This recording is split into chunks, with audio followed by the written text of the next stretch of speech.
Bonjour à tous et bienvenue dans Give Me Five. Le printemps commence à se faire sentir et le délicieux parfum des playoffs envahit petit à petit la NBA. À cette époque de la saison, l'intensité monte d'un cran et on parle surtout de qualification. D'ailleurs, cette semaine, un premier nom est tombé. Les Hawks d'Atlanta, leaders de toute la ligue, sont les premiers qualifiés. Mais dans cette émission, on va surtout s'intéresser aux équipes qui se battent pour une place en play-off. Et parmi elles, il y a les champions en titre. Les Spurs de San Antonio ne sont que 7e à l'ouest.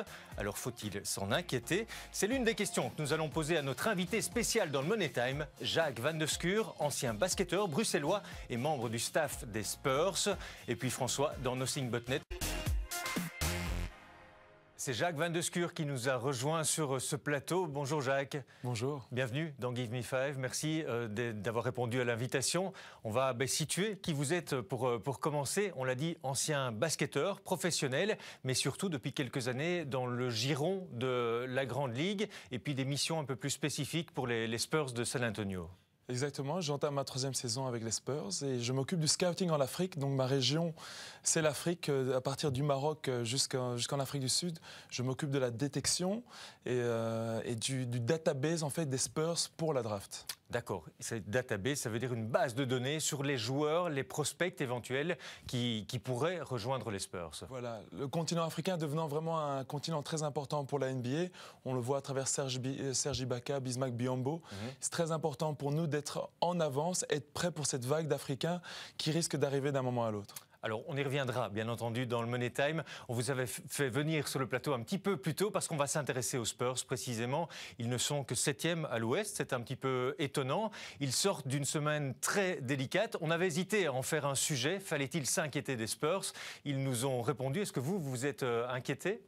Alors moi je ne me suis pas inquiété, mais c'est vrai qu'on a eu là un petit problème sur la route avec les matchs difficiles à l'Ouest. Oui. Mais il faut se rendre compte que les Spurs en fait ont créé une équipe qui est sûrement préparée pour les playoffs, qui ont un impact en playoffs et qui à travers l'âge et les joueurs qui deviennent plus âgés ont eu une difficulté à traverser la saison. D'accord, on va vivre justement la retraversée la semaine des Spurs. Il y avait 3 rencontres à leur programme. 4 défaites de rang, voilà le bilan des Spurs au moment d'affronter les Kings, privés de DeMarcus Cousins. Et certains croient déjà la franchise texane en fin de cycle, mais les hommes de Coach Pop vont se faire un malin plaisir de remettre les choses dans l'ordre. Kawhi Leonard va terminer à 17 points, 7 rebonds et 5 assists. Tout cela pendant que Tipeee plante 19 unités et lance parfaitement la semaine des Spurs. Des Spurs qui enchaînent dès le lendemain avec un déplacement compliqué sur papier du côté de Phoenix. Mais là encore, c'est le MVP des Finals 2014 qui met la machine en marche. Kawhi Leonard retrouve doucement la dimension qui avait fait de lui la star des derniers playoffs et va terminer la rencontre avec 22 unités et 10 rebonds. San Antonio reprend quelques coups d'avance dans la course à la qualification face à des Suns toujours en phase d'adaptation. Les Spurs prennent 3 succès d'avance sur la 9e place au sein de la conférence Ouest.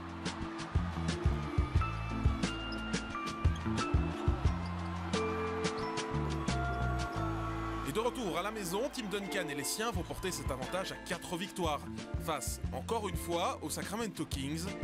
Malgré le retour de DeMarcus Cousins, les Spurs enchaînent un 3e succès de rang derrière 40 unités du duo Parker-Leonard. Fini de jouer, San Antonio est toujours là et le sera sans doute jusqu'au terme de la saison. 3 matchs, 3 victoires. Jacques, vous êtes un peu rassuré sur l'état de santé des Spurs, on imagine. Oui, très rassuré. Bon, il fallait finalement casser ces lourdes défaites. Oui. Phoenix, Sacramento, suffisant pour reprendre un peu d'élan, mais on se rend compte qu'avec Tony Parker, qui a encore du mal à retrouver ses statistiques, qui est pour l'instant un petit peu en dessous de ses habitudes, mais que Kawhi Leonard est de retour, Tim Duncan est à son plus haut niveau. Donc j'espère que la fin de saison va bien se passer. Alors, on va voir que ça va être chaud jusqu'au bout. On va voir ça avec le classement à l'ouest. Confirmation, donc San Antonio est toujours 7e. C'est très dense, c'est très serré. Oklahoma City occupe la 8e place, mais toujours menacé par New Orleans et Phoenix. Jacques, une remarque peut-être par rapport à ce classement? Du côté ouest, c'est vraiment historiquement fort. Quand on regarde le classement, c'est très solide, ça se tient à très peu. Moi, je suis quand même très étonné des résultats de Memphis, qui aussi a joué le même basket depuis 2-3 ans et qui arrive encore à s'améliorer. La présence de Marc Gasol étant des plus importantes. Donc je crois que Memphis peut être la belle surprise des playoffs. Oui, véritable candidat au titre.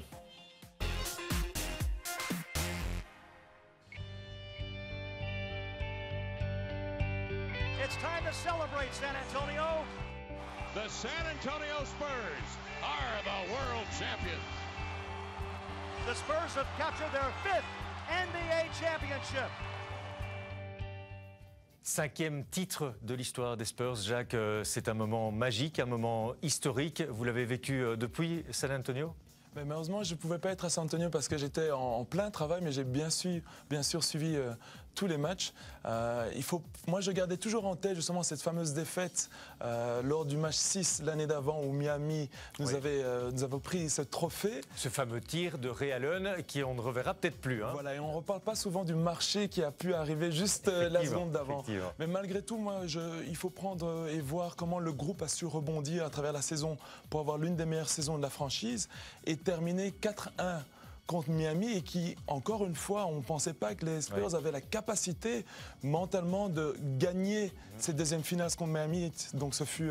Et avec un niveau de jeu sans doute inégalé à ce jour. Alors c'est un souvenir inoubliable, mais c'est aussi un cadeau et un honneur, le plus bel honneur sans doute qu'on peut rendre à un membre de staff. Et je suis... Comme je dis, recevoir cette bague, pour moi, c'était vraiment... Ça n'a jamais été un rêve parce que je n'ai jamais osé rêver d'avoir une fois une bague de champion NBA. Et je remercie vraiment ma franchise et je pense que c'est ça qui rend les Spurs tout à fait différents. C'est le fait que chaque être humain qui travaille pour cette équipe a un impact et on est reconnu à travers le management. Alors on va justement rentrer maintenant dans le vif du sujet du Money Time. On ne va pas uniquement parler des Spurs, mais évidemment c'est pour ça que vous êtes sur ce plateau, puisque vous connaissez la franchise de l'intérieur. On va peut-être repartir de votre rôle, de votre fonction. Comment est-ce que ça se passe, ce rôle de scout NBA pour une franchise spécifique ? Eh bien, moi, je m'occupe de l'Afrique. Donc, je m'occupe de toute la région Afrique, de tout ce qui est tournoi, de tout ce qui est joueur. Je détecte les talents. Je m'occupe de créer le profil et de pouvoir, enfin, vérifier s'ils vont être capables de jouer en NBA. Et on prépare, en fait, ensemble la draft. Donc, s'il y a un joueur africain qui se propose en draft et qui vient de ma région, qui est l'Afrique, c'est moi qui m'occupe de créer son profil. Alors, ce n'est pas l'invasion des joueurs africains. On en a cité, vous en avez cité l'un ou l'autre. Il n'y en a pas encore énormément. Alors, mais on se rend compte que c'est un marché, un potentiel, évidemment un réservoir énorme. Mais si on regarde quand même historiquement, on avait bien sûr Dikembe Mutombo, Hakeem Olajuwon, on avait un joueur africain tous les 8-9 années. Et depuis quelques années, avec Bismack Biyombo, Serge Ibaka, Christian Eyenga, DJ Mbenga aussi, d'origine congolaise. Là, on voit un joueur africain tous les 2 ans. Mais si on prend en considération que ces joueurs valent 2 millions et plus par an, c'est un budget et surtout un scouting qui doit être préparé à l'avance. Ça veut dire que la NBA s'installe de plus en plus en Afrique et compte en récolter les fruits dans les toutes prochaines années ? Quand je parle de la NBA a bien sûr tout ce qui est ce sont ces camps internationaux. Mais en tout cas, nous les Spurs, on se place déjà en Afrique, on prépare parce que le continent étant tellement grand, il faut commencer à créer votre networking, prendre contact avec les fédérations, les coachs qui font un bon travail sur le terrain et déjà se préparer justement à décrocher ce bon joueur. Alors c'est l'avenir, effectivement. Il faut se renouveler du côté des Spurs. On parle chaque année un petit peu plus de l'âge de Tim Duncan, de Tony Parker, de Manu Ginobili. Vous le disiez aussi, Jacques, on recherche des joueurs très spécifiques. Les Spurs, ils sont connus pour avoir un recrutement atypique. Exactement. Alors quand on parle de renouvellement, ça fait maintenant 5, 6, 7 ans qu'on parle que les Spurs deviennent trop vieux. Chaque année. Bon, effectivement, à un moment, on sera trop vieux. Mais ce qui est important pour les Spurs, c'est de pouvoir continuer et d'offrir un basketball de haut niveau tout en gardant sa loyauté envers les pions qui ont été majeurs dans le passé. C'est pour ça que vous voyez que Tony Parker reste présent, Boris Diaw, Tim Duncan. C'est cette fameuse loyauté qui rend les Spurs une organisation tout à fait spécifique par rapport aux autres. Maintenant, c'est vrai qu'on a l'impression plus que jamais que cette année, c'est peut-être notre dernière chance. Concrètement, ça aurait pu être l'année de notre 3e titre, si on ne prend pas en considération le match 6. Mais c'est vrai que là, on commence à se prendre le fait que Tim Duncan devient plus âgé. Mais je suis quasi sûr que la franchise va permettre à ces joueurs de décider quand ils comptent arrêter avec le club. Alors, qu'est-ce qu'on recherche comme profil de joueur ? Qu'est-ce que Pop demande ? Alors, chez nous, ce qui est très important, c'est le côté humain, le respect de l'équipe avant tout et de l'organisation en général. Donc, on cherche des joueurs qui veulent rendre les autres meilleurs, Oui. que ce soit à travers leur défense, leur passe ou même leur activité pendant le banc, sur le banc, pardon. Et ce qui rend très difficile le recrutement parce qu'on cherche des joueurs de très haut niveau, mais qui ont un mental d'équipe. Ça veut dire que votre rôle consiste aussi à, j'imagine, échanger énormément avec les joueurs, apprendre à les connaître. C'est une personnalité qu'on recherche. Oui, oui, oui. On cherche des gentlemen sur le terrain et bien sûr en dehors de terrain, des gens qui ont une facilité à communiquer, qui aiment travailler, qui ont un esprit de gagnant réellement. Je me suis déjà retrouvé dans une situation où on a un fantastique big man, très offensif, défensif, etc., mais qui n'arrive pas à passer le ballon dès son premier coup d'œil. Et on sait que le jeu de passe, c'est vraiment le saut des Spurs. Vous avez 24 secondes pour marquer et on s'en rend compte que plus on passe ce ballon, plus on fait bouger, plus la défense est en difficulté et San Antonio le reconnaît. Alors, est-ce que vous avez un prospect, un joueur que vous allez proposer à la prochaine draft ? Enfin, moi, j'ai un très très bon joueur que je suis déjà depuis 2-3 ans, qui continue à très bien grandir. Je vais bien sûr taire son nom, mais je pense qu'il aura des chances de rentrer en NBA, ça c'est une certitude. Maintenant, rentrer pour San Antonio, c'est très difficile parce que le QI intellectuel au niveau basket doit être très élevé, mais il aura toutes ses possibilités. Alors, on a parlé du continent africain. Vous êtes présent sur des camps en Europe aussi. Ça veut dire que l'Europe reste le terrain de chasse privilégié de la NBA ? Le niveau européen est tout à fait fantastique.